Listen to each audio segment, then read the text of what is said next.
Bem-vindos ao Observatório da Imprensa.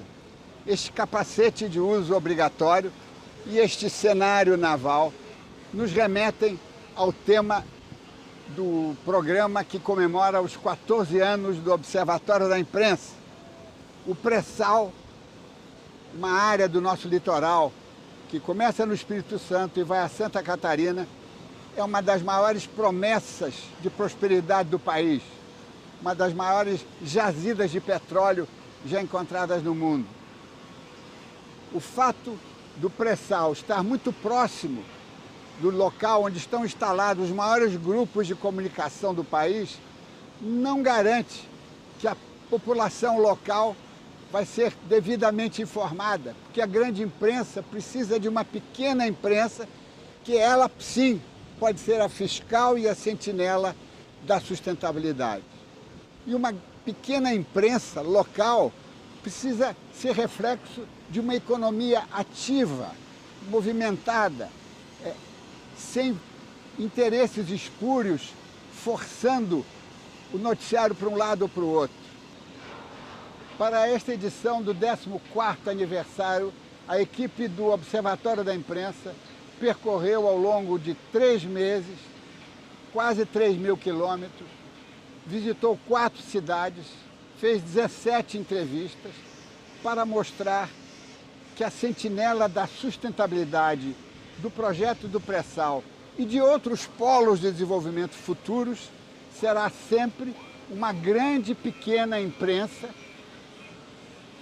ágil, livre e, sobretudo, independente.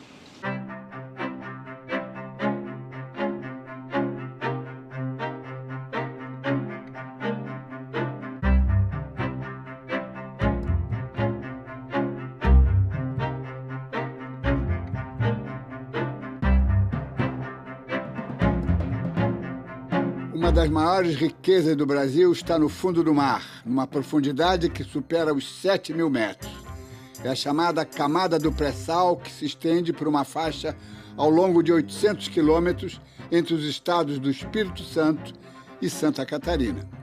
Vários campos já foram descobertos, porém o de Tupi, na Bacia de Campos, é o principal, com uma reserva de 5 a 8 bilhões de barris de óleo. A descoberta é considerada uma das maiores do mundo na última década.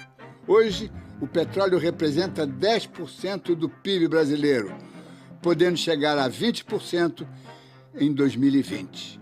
Mas esse crescimento econômico não é acompanhado por um desenvolvimento sustentável. Se a gente pensar só em crescimento do PIB desses municípios, em dinheiro estritamente, é garantido que elas vão ter uma aceleração nos próximos anos muito grande. Nada garante os anos que virão depois, mas nós sabemos que desenvolvimento não é só isso. Desenvolvimento é também desenvolvimento social, desenvolvimento humano, sustentabilidade, não pode acabar com o meio ambiente do local ou contribuir para problemas globais. Essa oportunidade de desenvolvimento pode fazer com que o Brasil rompa com as desigualdades sociais e regionais históricas do país. Agora, claro que a experiência tem mostrado que a divisão igualitária dos recursos não é adequada. A pulverização dos recursos para os municípios necessariamente leva à corrupção, a um recurso que vai para o ralo, porque os municípios não têm capacidade institucional para o planejamento das ações, a malversação desses recursos públicos, a construção de obras faraônicas. Isso acho que ocorre fundamentalmente em função de pouca fiscalização, né?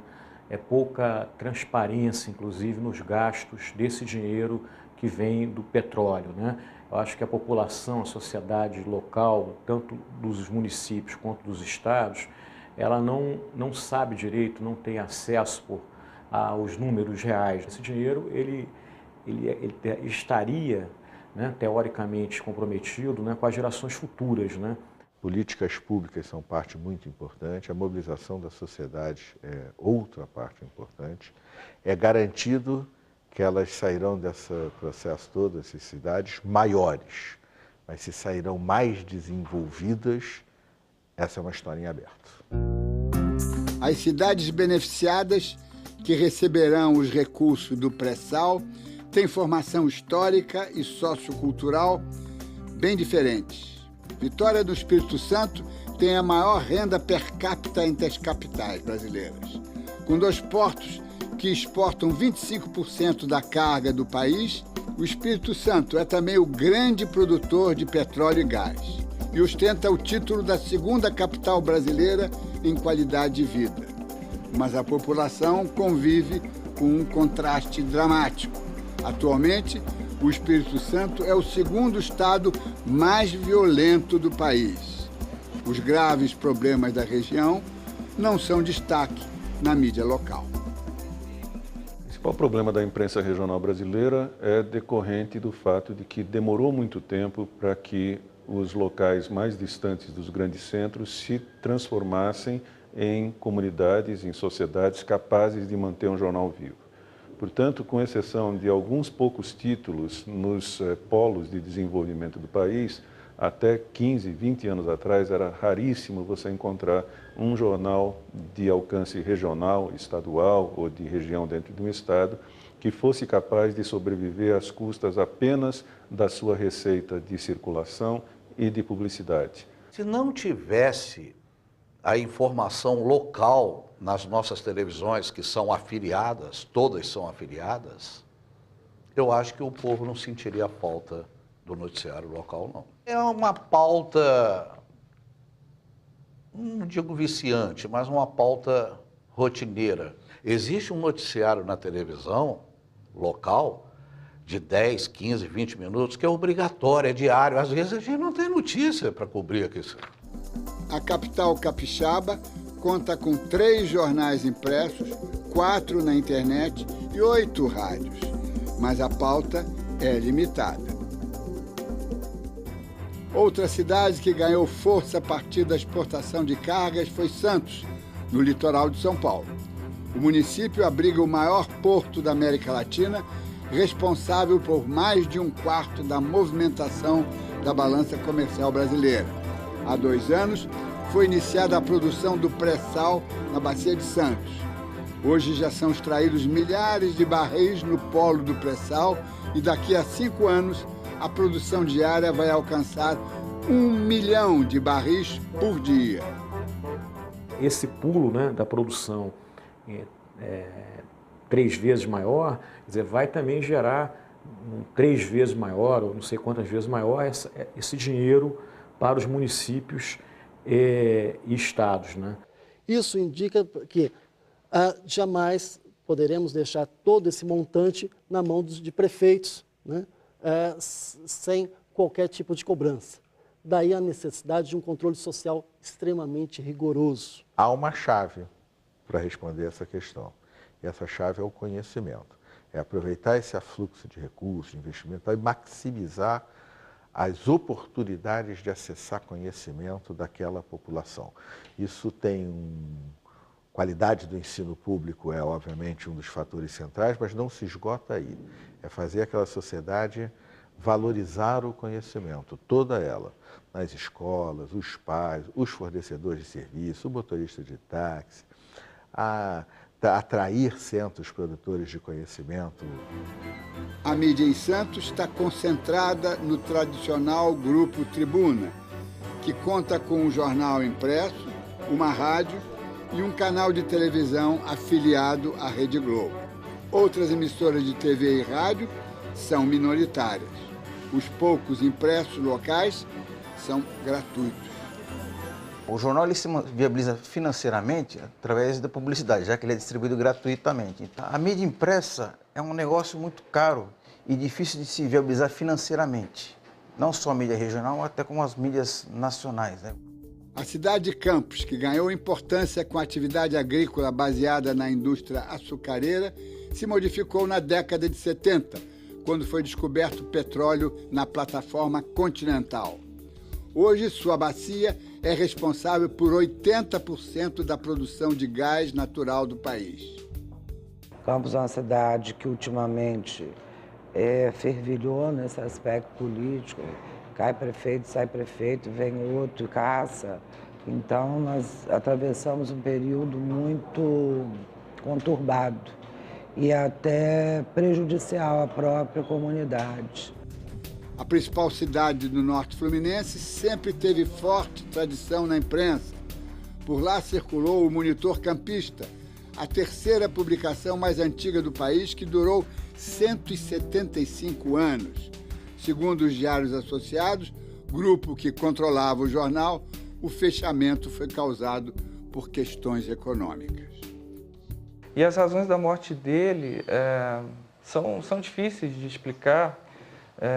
Certamente passam aí por questões que dizem respeito à própria morte do jornalismo impresso, ou pelo menos no que diz respeito a uma crise que passa esse tipo de jornalismo, mas também por questões locais, né, que diz respeito a interesses contrariados, seja de mercado, ou seja, interesses políticos, porque o Monitor Campista era um jornal que conseguia se colocar de modo um pouco mais digno, digamos assim, com relação às tensões políticas locais. Houve manifestação na porta do jornal, houve, enfim, uma ou outra voz se rebelando contra essa perda, que não é só uma perda para o jornalismo, é uma perda histórica, uma perda cultural, né? Mas, enfim, não foi muito além que isso, né? Numa cidade com um orçamento de 2 bilhões de reais, né? Numa região que se diz promissora em termos empresariais, econômicos e tal, esse jornal não pareceu fazer falta a uma sociedade dessa. Hoje, parte da população campista não vê a imprensa como uma instituição relevante. A gente tem uma imprensa aqui muito polarizada, né? Eu acho que isso é muito comum na imprensa regional, onde os veículos de comunicação meio que se comportam como correias de transmissão das disputas políticas locais, que às vezes a gente identifica de forma mais assodada questões financeiras ligadas ao falecimento dos jornais, mas a gente também não tem tido uma sociedade que cobre a sobrevida desses jornais. Não é só dinheiro que faz jornalismo, é a vontade da sociedade em manter as suas instituições e manter também o jornalismo no papel que a gente entende que ele deve ser desempenhado.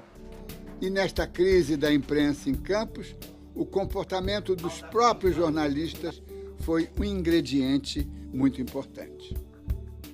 A imprensa regional, por ela ter essa característica de estar mergulhada ali muito próxima num determinado universo, parte do que parece ser o seu processo de construção de legitimidade é meio que responder a questões pontuais, locais, de disputas, de interesses, que muitas vezes não são de interesses jornalísticos.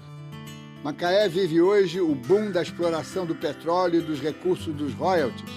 A economia da cidade aumentou 600% nos últimos 10 anos. Por conta do crescimento acelerado, a população triplicou, com gente vindo de todas as partes do Brasil e do mundo.